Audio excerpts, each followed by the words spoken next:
Allahumma barik lana fima razaqtana wa qina azabannar. Ustaz, ni doa makan ni tadi. Ini bukan doa makan tuan-tuan. Kita ni salah faham.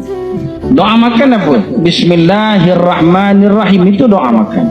Allahumma ya Allah barik lana, berkatilah kami fima apa-apa razaqtana yang kau rezekikan kepada kami, wa qina azabannar, pelihara kami daripada azab api neraka.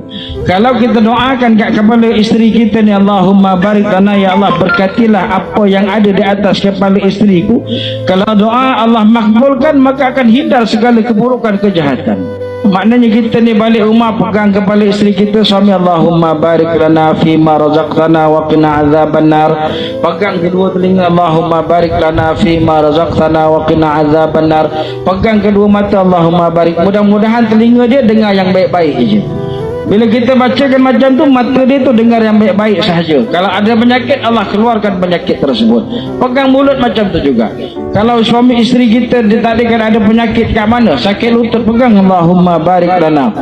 Buat selalu, insya-Allah. Mudah-mudahan pertama Allah bagi kebaikan, yang kedua kalau ada penyakit, insya-Allah Allah sembuhkan penyakit tersebut.